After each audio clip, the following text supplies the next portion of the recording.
আসসালামু আলাইকুম প্রিয় বন্ধুরা, আশা করি সকলেই ভালো।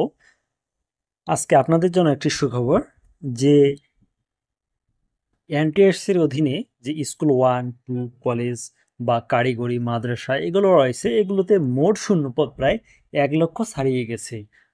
যে কারণে মূলত ষষ্ঠ গণবিজ্ঞপ্তি প্রকাশের কার্যক্রম শুরু হয়ে গেছে। 18তম নিবন্ধন যারা লিখিত পরীক্ষা দিয়েছেন তাদের রেজাল্ট খুব দ্রুত সময়ে পেয়ে যাবেন। আর যারা ভালো পরীক্ষা দিয়েছেন একটু, তাদের কিন্তু কপাল খুলে যাবে বা আপনারা পাশ করবেন। আসুন ষষ্ঠ গণবিজ্ঞপ্তি সম্পর্কে কি জানিয়েছে এনটিআরসি সেটা জানি নেই।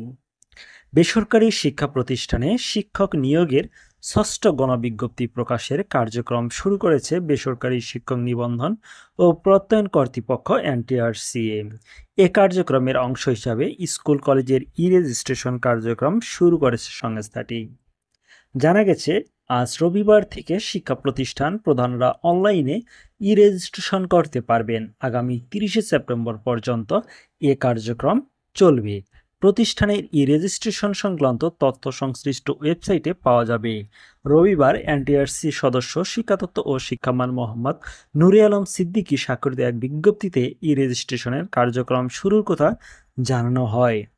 বিজ্ঞপ্তিতে বলা হয়েছে, বেসরকারি শিক্ষা প্রতিষ্ঠানের স্কুল, কলেজ, মাদ্রাসা ও কারিগরি শিক্ষকদের শূন্যপদ সংক্রান্ত তথ্য অনলাইনে সংগ্রহের উদ্দেশ্যে এনটিআরসি কর্তৃক রেজিস্ট্রেশন কার্যক্রম 22শে সেপ্টেম্বর থেকে শুরু হবে। রেজিস্ট্রেশন সংক্রান্ত বিস্তারিত তথ্য এনটিআরসির ওয়েবসাইটে রেজিস্ট্রেশন নামক সেবা বক্সে রেজিস্ট্রেশন নির্দেশিকা নামক মেনুতে দেওয়া আছে।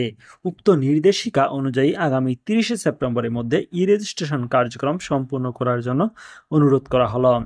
রেজিস্ট্রেশন ব্যতীত কোনো শিক্ষা প্রতিষ্ঠান শূন্য পদের তথ্য এনটিআরসিতে প্রেরণের সুযোগ নেই বলেও জানানো হয় বিজ্ঞপ্তিতে।